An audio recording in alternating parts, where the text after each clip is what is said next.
The sermon this morning is taken from Matthew chapter 6, passage entitled, "Do Not Worry."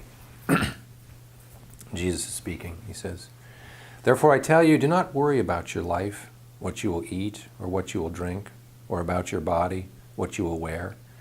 Is not life more than food, and the body more than clothing?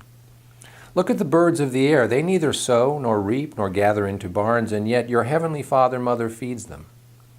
Are you not of more value than they? And can any of you, by worrying, add a single hour to your span of life? And why do you worry about clothing? Consider the lilies of the field, how they grow. They neither toil nor spin. Yet I tell you, even Solomon in all his glory was not clothed like one of these.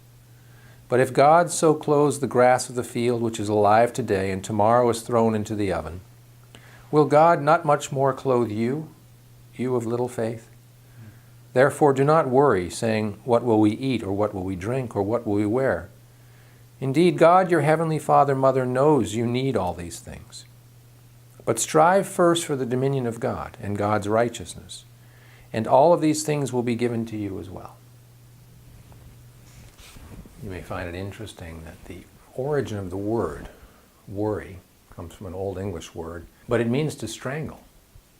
That was the original basis for this word, and of course, over time it evolved. But if you think about that, if you consider any time that you are moving into a mode of worrying, it's as though your hands are coming up to your own neck and you're strangling yourself. If you could really remember that, I think you would immediately go, this is not a good plan. This is not leading to whatever it is that I would like. But yet, it's difficult, I understand. And I had a mother who labeled herself as a worrier. I can't help it, I'm a mother, I was worried. Maybe she couldn't help it. Maybe she wasn't able to do the necessary work to change this pattern. But it is a pattern of behavior, and I would like to bring forth a consciousness to help you if you find yourself slipping into states of worry. That I want you to understand something. We're going to talk about this on Friday as well, because it really applies for a lot of people when it comes to money. That accomplishing the things that you want, navigating through the relationships, whether they work relationships, friendships, familiar relationships, or even just the casual situations that you run into as you go through your day-to-day life, effort is required. And I accept that. But when we move one step beyond effort into struggle, now we have allowed for the emotion to corrupt our effort. And I believe this can be very helpful to recognize, because many people in their language will just say, well, I really struggle with this. I struggle with this relationship. I struggle with my financial situation because of this and that. I have so many bills and I don't make this much money. And as soon as that energy of struggle becomes accepted, what we may not realize, and what I would like you to contemplate to whatever degree it's applicable to you, is how have I let the emotion that gets stirred up by the effort suck the energy from me and lead to this strangling of myself? For example, if I have a difficult person at my workplace, and they're difficult to me because they don't act in a way that I think would be easier for me and for everybody else, and even for themselves. Okay, so that's going to require effort to figure out how to be in relationship with that person. Not to solve their problems, not to fix them, so it's easier for me, but the effort that is required, that requires love. You have to care about that person, and you have to care about yourself and care about the workplace. But when it becomes emotionally so draining, now it's a struggle. And we have that kind of eye-rolling energy. Right? Now there's a lot of energy that goes down the toilet when you start to do that, because you're not accepting the situation that is right before you. Now there are times when people have come to me and they've told me about their workplace, and when all the dust settled, we went, this is probably not a good workplace for you. There's just too much effort in contrast to the benefit that you receive. Well, I don't know, I worry about finding something else. Well, this shows us where we have our faith. Jesus says, why do you worry, O you of little faith? Why would God not provide you another workplace that would allow you to be more energetic, inspired, more at peace, more at balance? Now you may find in your situation, well, I don't want to change my job, it's just I need to examine to what degree I call these things struggles, and therefore I let the emotion, seize my body and I just get tense and tight because I don't see any hope out of this situation. Remember that Jesus, for his whole ministry, probably his whole life, but we don't have a lot of insight into what he did much before he was 30. There's only a few passages in the Gospels. But he knew that at some point he was going to go through this horrible ordeal. You don't hear a lot of teachings in the Gospel where he goes like, hey, come, I want to tell you something. I'm really struggling with this crucifixion thing. Like, I got to go through this really intense thing. And of course, everybody's, oh no, well, how can we make you feel better? How can we take care of you? See, he didn't do that. He didn't impose that pressure upon the people in his world because he accepted his lot. I have to believe that he agreed to it. Okay, so he's an example that we can aspire. We look to him in our most difficult times to go, as the bumper sticker reads, what would Jesus do? We try to tune into that level of consciousness. Now, I want you to consider when you choose to worry about other people. This is also a huge problem. On one level, yes, we care. We care about this other person, and so when we see somebody who we care about moving in a direction that leads to struggle on their part, pain, suffering, isolation, that person is moving in a way that's going to create animosity from other people, there is something that's natural inside of us. I would say it's the God self in us that wants to help the person. There's nothing wrong with that. What does get us into trouble, though, is when we worry because we don't know how we're going to help that person, right? And with the exception of people who are reaching a place of Alzheimer's or dementia, these are adults in our lives, and they have full capability to reason through their situations. So who are we to worry about what they're going to do when they're not worried about it? This is where you really understand where human beings don't understand free will. Anytime my mom would communicate that she was worried about me, did I feel loved in that? No, I felt irritated in that because it was a subtle way of her going, I do not have faith in how you are experiencing your life. Now, she would never say that was what was driving her worry. What was driving her worry was just an overall nervousness about the world. A distrust in people. So even if my intentions were totally great, people are going to try to rip you off. And their intentions are weird. And there's some truth to that. However, you're not going to be able to walk a person through their life and make sure they don't get into any difficulties. You can't do it for yourself. You can't do it for the ones you love. You can't do it for your kids. Your kids up until the age of about 13, 14, we say that's when the age of reason really becomes an issue. They really are responsible for their karma. In the Jewish tradition, they go through a bar mitzvah, and that says you move from the child side of the congregation to the adult side of the congregation. We now endow you with the responsibility with a reasoning mind, and therefore it is expected you know the difference between right and wrong. So if you're dealing with somebody who's around 13 or 14, I can understand you're still might be contending with this, because how much experience do those youngsters have?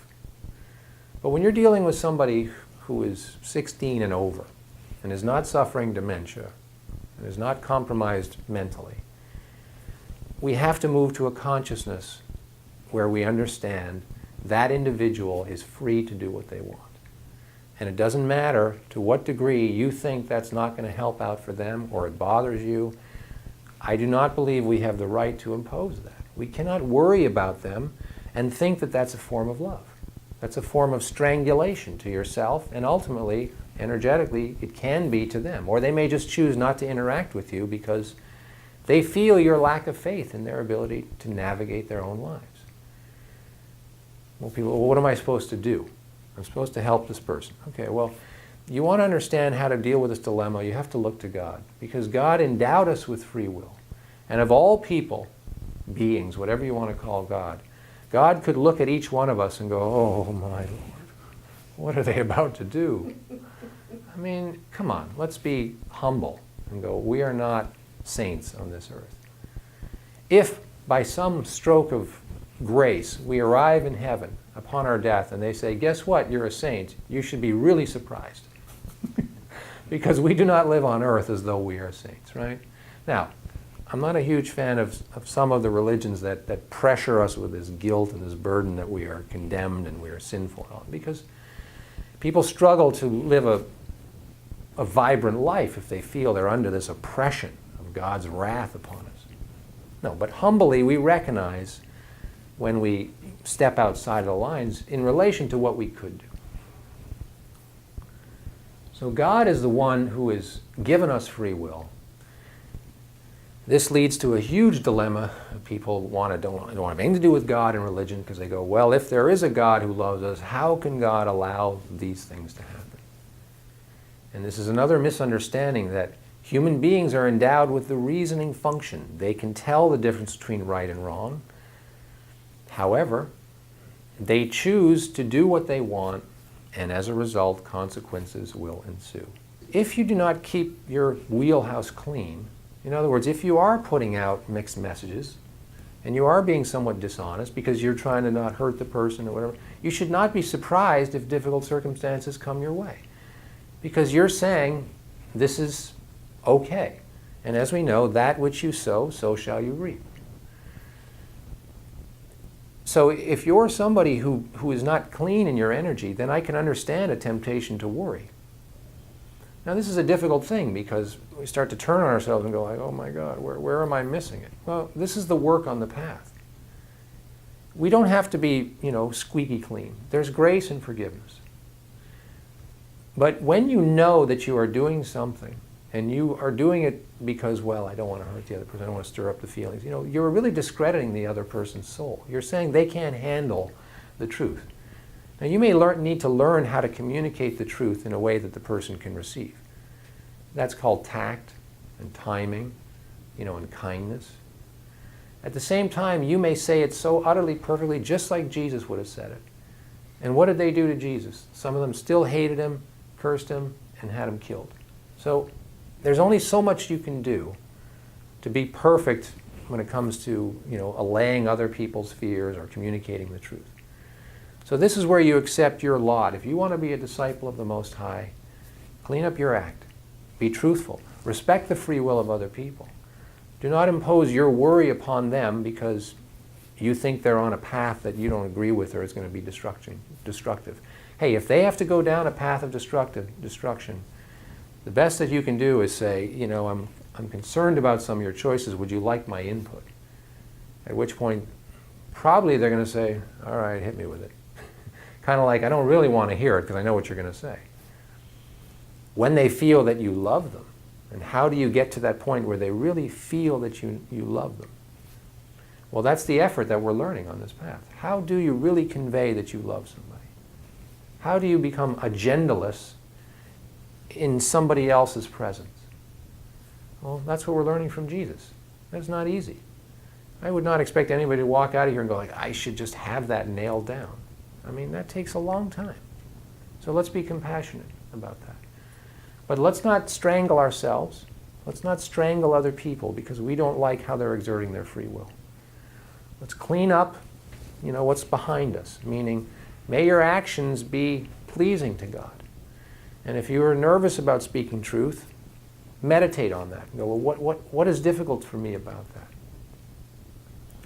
And if you are somewhat, conniving and manipulative because, well, I don't agree. Another guy was like, well, I don't really agree with, I remember this, I drove for Uber for a while. And so I was at the airport and we were sitting in the Uber lot waiting. And we were talking about, having stories about this is kind of frustrating, this is kind of fun, whatever. And he was like, well, I hope I get cash tips. I always encourage people to give me cash tips. And I kind of know what he's thinking. He's like, well, I don't have to declare them. The problem is God sees all, right? So if you're going, well, I don't have to declare this, and then I go, well, I was trying to be fun about it. I'm going like, well, does it concern you at all karmically? He's like, no, I think this is God's way of saying you should have some extra money. Like, see, this is a problem because in that person's mind, that totally makes sense.